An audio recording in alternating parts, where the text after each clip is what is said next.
Australian Electoral Commission.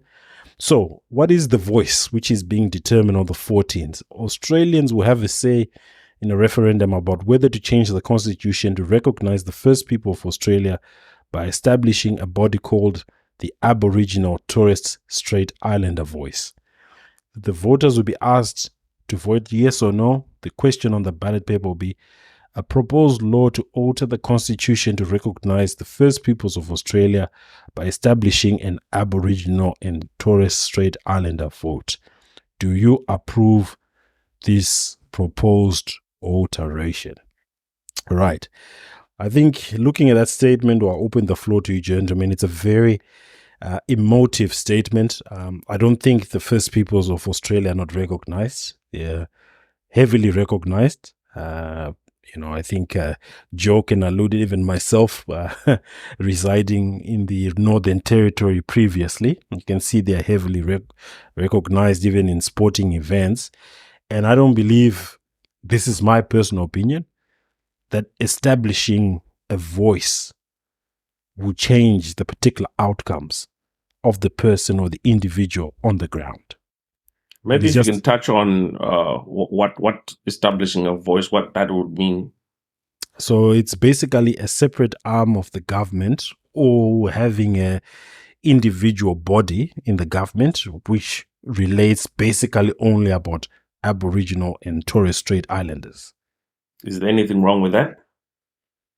What are There's already representatives in the parliament of Aboriginal and Torres Strait Islander. Yeah, but what's wrong with you having just a Why body of... having what does the body do? It hasn't been explained. It's just a body being created. Who is funding the body? It's the taxpayers. How is it benefiting the locals? Look.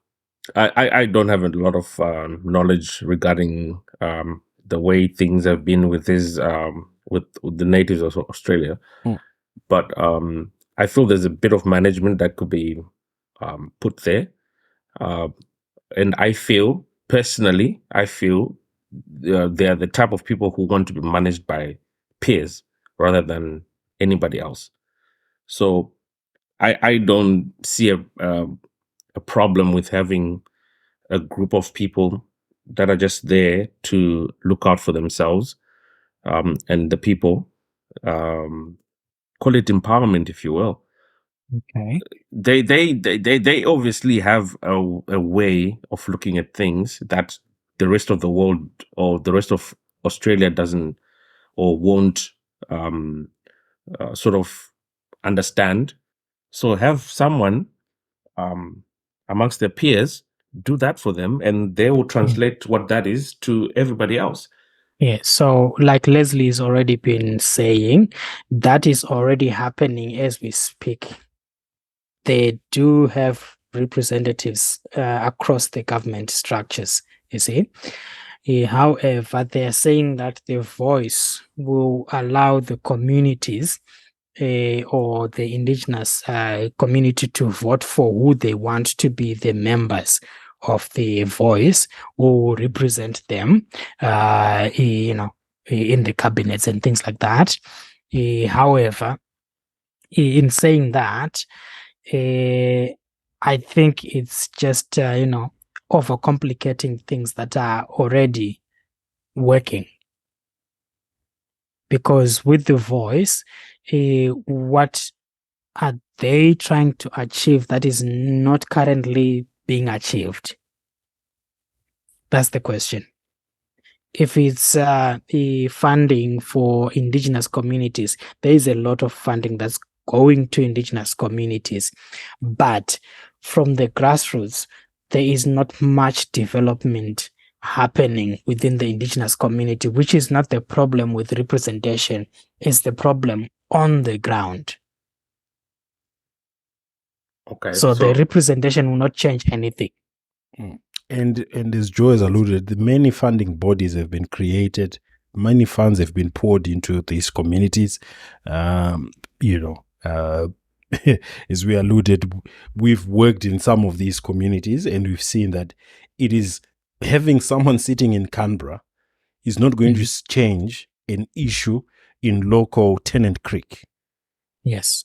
Okay, so maybe that's where we need to speak on, is this person simply going to be sitting in Canberra, or is this a body of people that is going to be working closer with the people on the ground? Yeah, but that hasn't been disclosed. There's a lot of ambiguity in this voice thing, right? And with the latest polling, it now appears that the no vote, which was at a low 30%, after the announcement of this date in the last few weeks, has 60% is now no. Okay. Because there's a lot of ambiguity to it. What is this body really going to do? Yeah. So there is need for a little bit more education around people and transparency on the actual details of what's in that referendum, or in that, those policy documents that they have used to develop the voice.